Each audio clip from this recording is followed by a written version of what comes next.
अभी मैंने बताया कि हैकिंग्स ना 2-3 प्रकार की होती है, जिसमें से black hacking and white hacking जो अपन बोल रहे हैं। तो जो ब्लैक हैकिंग है ना, वो किसी को वो नेगेटिव होती है एक तरीके से, है ना, किसी को फंसाने के उद्देश्य से, किसी का गलत करने के उद्देश्य से होता है। एंड व्हाइट हैकिंग में आ जाता है जैसे आपको किसी सिचुएशन से निकालने के लिए कोई पुलिस अधिकारी करवा रहा है ना, जैसे कि आपका मोबाइल ही ट्रेस करवाना है आप, तो वो हम किसी न किसी सिचुएशन के आधार पे करवाएंगे। अगर आप कहीं फंसे हुए, आपकी हेल्प करना है मुझे, तो वो हम लोग भी करवाते हैं, पर हमारा कहीं ना कहीं कारण अलग होता है। ठीक है, अभी हैकिंग जैसे बच्चों में क्या रहता है, टीनेज में होता है ज़्यादातर, कि उनको ना जुड़े तो होते ही है कहीं ना कहीं इंस्टा, फेसबुक और मोबाइल से इतना है कि भाई अब हम ये कर सकते हैं। उन्होंने गूगल आईडी दूसरे की ले ली, या उन्होंने कैसे भी करके, है ना, हैकिंग सीख ली। तो वो चीज़ें क्या करते हैं लोग, वो नेगेटिविटी में यूज़ करते हैं। कैसे भी कई प्रकार से होते हैं, जैसे गांव में देखा जाए, गांव लेवल पे, जैसे मैं एक कस्बे में ड्यूटी कर रही हूँ, तो मुझे ये चीज़ें समझ में आई है कि यहाँ बच्चे तो उतने ही इंटेलिजेंट है, यहाँ भी शहरों में भी दिमाग तो वही इस तरह। जब वो बच्चे घुस जाते हैं ना, तो टीनेज वाले बच्चों में ये चीज़ें देखी गई है कि उन्हें नहीं पता होता है कि भाई हम कहाँ से कहाँ पहुँच गए। और अगर समझाने का भी आप कोशिश करते हो तो वो ऑफेंड हो जाते हैं।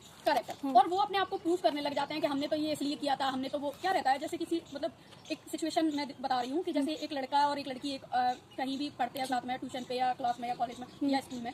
स्कूल बच्चों के साथ ज़्यादातर होता है, साथ में पढ़ रहे हैं, तो उन्होंने कहा कि ठीक है, एक दूसरे से लाइकिंग और ये सब चीज़ें, है ना। तो टीनेज में क्या रहता है, एक बहुत ज़्यादा वैसे ही है ना फीलिंग्स होती हैं कि उन्होंने कहा कि ठीक है, किसी ने बोल दिया आई लव यू, तो उनको लगता है कि भाई प्यार हो गया और ये सब चीज़ें हो गई, है ना। तो वो चीज़ें वो कहीं ना कहीं उन्होंने कहा कि है ना, ठीक है, अब इसका मोबाइल हैक करके देखा जाए कि ये मेरे से ही बोल रहा है कि किसी और से बोल रहा है ना। तो वो कहीं ना कहीं लड़का लड़की का हैक करने लग जाता है, लड़की लड़के का हैक करने लग जाती है, और ये चीज़ें कहीं ना कहीं नेगेटिविटी में आपको घुसाती चली जाती है। बिल्कुल, है ना। तो बहुत सारी चीज़ें माँ बाप को तो बेचारे को पता ही तब चलती है कि हमारे बच्चे कहाँ से कहाँ पहुँच गए, है ना। जैसे हमारे पास अभी रिसेंटली एक सिचुएशन आई थी, एक लड़का और लड़की, लगभग 13-14 साल की लड़की थी, उन दोनों का अफेयर हुआ। और वो कैसे हुआ, फेसबुक एंड इंस्टा के जरिए। इंस्टा के जरिए आपस में एक दूसरे से उनकी बात हुई, और वो लोग अभी क्या किया, लड़के ने थोड़ा सा दिमाग चलाया।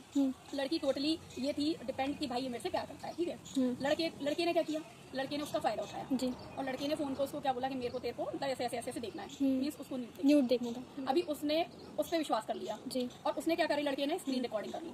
ये क्या हो गया, क्राइम हो गया। बिल्कुल, आप है ना बात कर सकते हो, लेकिन आप बात तो तभी बात भी नहीं करनी चाहिए आपको, क्योंकि आप टीनेज में हो भाई, आप 18 क्रॉस नहीं हो। बिल्कुल सही बात। और आपको सरकार ये अधिकार बिल्कुल नहीं दे रही है, आप बड़े नहीं हो, आप अपने बारे में कोई डिसीजन नहीं ले सकते। आपके सारे डिसीजन किसके होते हैं, माँ बाप के, पेरेंट्स के होते हैं, है ना, पेरेंट्स के होते हैं। तो कहीं ना कहीं बच्चों को लगने लगता नहीं हम बड़े हो गए, और उन्होंने क्या किया कि इस तरीके से अपने आप को एक गर्त में डाल दिया। माँ बाप को बेचारे को पता ही कब चला, जब वो लड़की को वो लड़का क्या करने लग गया, परेशान करने लग गया। वो ना एक तरीके से बोलने लगा कि भाई मेरे को 5,000 रुपए भेजो, 10,000 रुपए, ब्लैकमेलिंग स्टार्ट हो गई।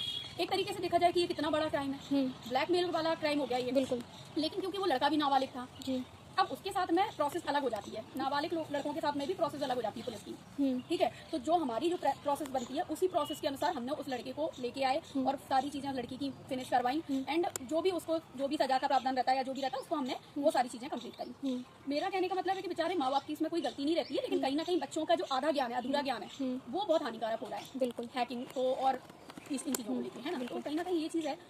और कुछ आपको बताना इसके बारे में?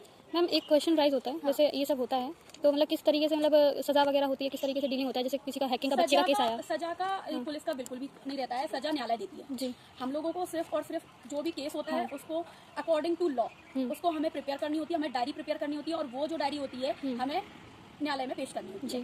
फिर न्यायालय स्वविवेक से, क्योंकि कानून के बारे में हमें तो ज्ञान है ही, हमसे भी ज्यादा किसको है, न्यायालय को, बिल्कुल सही बात। तो वो स्वविवेक के अनुसार और कानून के अनुसार कि ये बच्चा कितना बड़ा है, अंडर 18 है या फिर 18 से कितना बड़ा है ना, तो वो उसके अनुसार उनको सजा नहीं। जैसे आपके पास एक आता है कि बच्चे, जैसे आपने बोला हैकिंग में घुस रहे हैं, हैकिंग सीखना चाहते हैं, तो हैकिंग करने में जैसे कोई उनसे हो जाता है, फंस जाते हैं किसी सिचुएशन में, आपके पास केस आता है, तो क्या मतलब करना होता है, या काउंसलिंग से ही बात खत्म करनी होती है? नहीं, बिल्कुल नहीं। काउंसलिंग से फिर वो डिपेंड करता है कि सबसे पहले रहता है हमारा समझाने का, जो हमें ऊपर से आदेश आते हैं अधिकारियों की तरफ से।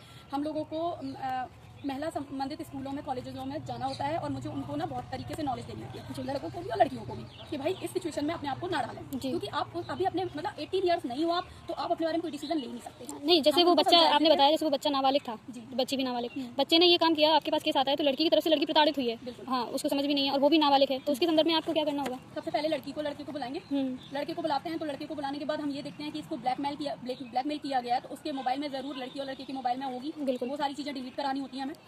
ठीक है, सारी चीज़ें डिलीट कराएंगे हर तरीके से कि अब फिर हम सारे मोबाइल, हमें ये भी देखना होता है कि ये कहीं और तो नहीं गया वीडियो, तो हमें ये चीज़ देखनी होती है। तो वो हम सारे डिलीट करवाने के बाद फिर उसकी एक डायरी तैयार होती है, फिर वो न्यायालय जाती है, फिर वो न्यायालय अपना डिसीजन लेती है कि भाई आपने इसमें क्या किया और ये व्यक्ति है तो उसको क्या सजा देनी है। अच्छा मैम, ऐसा भी होता है कि आजकल जो टीनेजर्स हैं उनके अंदर एक शौक डेवलप होता है कि गन किसी की लेके या पिस्टल लेके या माउजर वगैरह यूज़ करके फोटो खिंचा के इंस्टा पे लगानी होती है। हाँ। इसके रिगार्ड्स कोई लॉ है?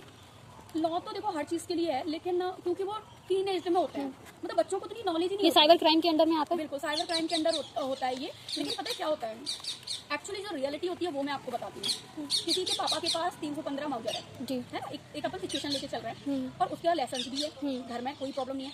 अभी बच्चा उनका 12 साल या 15 साल का या 14 साल का है, तो उसने क्या किया, ली राइफल और पापा की राइफल का फोटो डाल दिया उसने। बिल्कुल। ठीक है, तो वो ना क्राइम में नहीं आता है। हाँ, वो क्योंकि नहीं उनकी आएगा, अपनी फैमिली में फैमिली की है। और बच्चे ने सिर्फ शौक की वजह से ये फोटो डाल दी है। नहीं, अगर वही चीज़ अगर कोई करता है बिना लाइसेंस की करता है या साइबर क्राइम में ही, बिल्कुल फिर तो वो अपराध हो गया। अगर आपके घर में किसी प्रकार का लाइसेंस नहीं है हाँ। और आपके पास कोई भी बंदूक है, ऐसा मतलब किसी की ले ली, लाइसेंस वाली थी बट किसी और की है, हाँ, वो भी कोई क्राइम नहीं है। कि तो शौक में डाला है, कोई ऐसी बात नहीं है, बस उनको समझाइश दी जाती है। हम लोग समझाते हैं, मतलब स्कूलों कॉलेजों में जाके कि आपको ये सब नहीं